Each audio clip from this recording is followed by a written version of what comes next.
जय श्री राधे। सभी को नमस्कार और प्रेम से राधे राधे। तो सत्यनारायण भगवान के तृतीय अध्याय की कथा हम प्रारंभ करते हैं।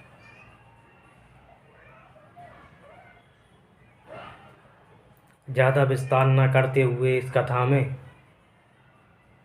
द्वितीय अध्याय को भी हम संक्षिप्त रूप से कहेंगे। मंगलम भगवान विष्णु मंगलम गरुड़ध्वज मंगलम पुंडरीकाक्ष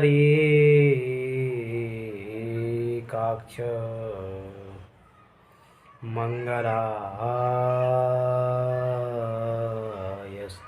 हरि। जय जय श्री राधा रमणम, जय जय नवल किशोर, जय गोपी चितचोर प्रभु, जय जय माखन चूर। वंदे देवो उमापतिं सुरगुरुं, वंदे जगत्कारणं, वंदे पन्नगभूषणं मृगधरं, वंदे शिवं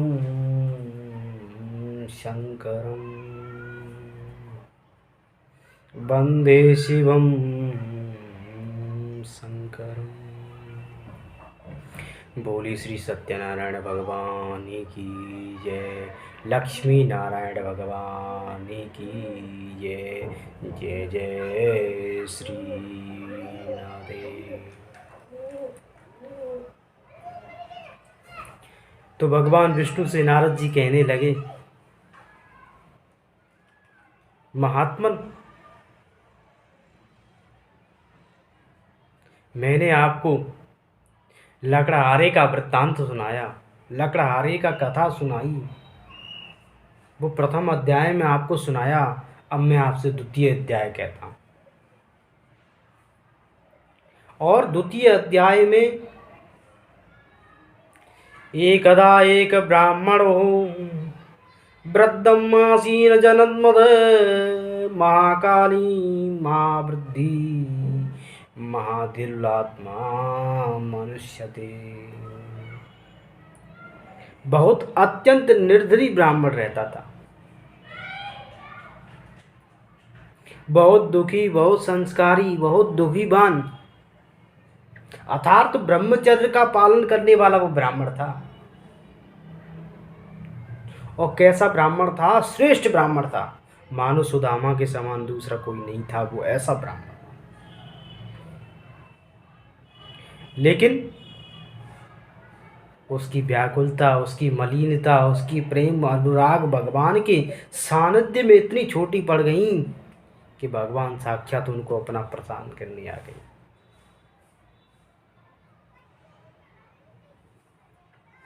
बहुत दिन और दिन निरंतर की तरह इधर से उधर भिक्षा के लिए भ्रमण करता रहता था।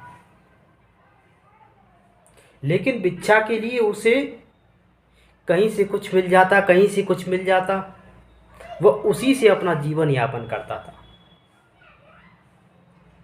दिन निरंतर बीतते चले गए। एकदा मंदिरे गच्छात् स्वप्नं पूजिता पुरोहिता मंदिरं सत्यं नारायणं व्रतं प्रश्नं ब्राह्मणं चेतसा। एक बार वह ब्राह्मण एक मंदिर में जा गया और मंदिर में जाकर के उसने ये देखा कि पुरोहित अर्थात पुजारी जी किसी का पूजन कर रहे हैं। कश्चना पूजना किम, पुजारी जी किसका पूजन कर रही हैं? पूजनम किम करिष्यति संबंधा विनिर्जना। और पूजन करने से होता क्या है? ब्राह्मणा दीनता बंधु कश्चना पुरोहित पूजना। हे पुरोहित महाराज, आप ये किसका पूजन कर रहे हो? और इस पूजन करने से होता क्या है? हमें भी तो थोड़ा ज्ञान दीजिए। हम भी श्रेष्ठ ब्राह्मण हैं, भगवान को मानने वाले हैं, लेकिन हमसे ज़्यादा श्रेष्ठ तो आप हैं जो भगवान को साक्षात अपने हाथों से सजा रहे हैं, अपने हाथों से उनको निहार रहे हैं, अपने हाथों से उनकी सारी क्रियाएं और वस्त्रों का आभूषण करा रहे हैं। इसलिए आप श्रेष्ठ हैं। हम जाति से ब्राह्मण हैं, आप कर्म से ब्राह्मण हैं। इसलिए आप हमें बताइए, इसे पूजा करने से होता है? तो पुरोहित जी ने ब्राह्मण जी को बताया कि भगवान सत्यनारायण का व्रत करना, अपने जीवन में सुंदर प्रतिज्ञा का ग्रहण करना, यही सबसे बड़ा व्रत है।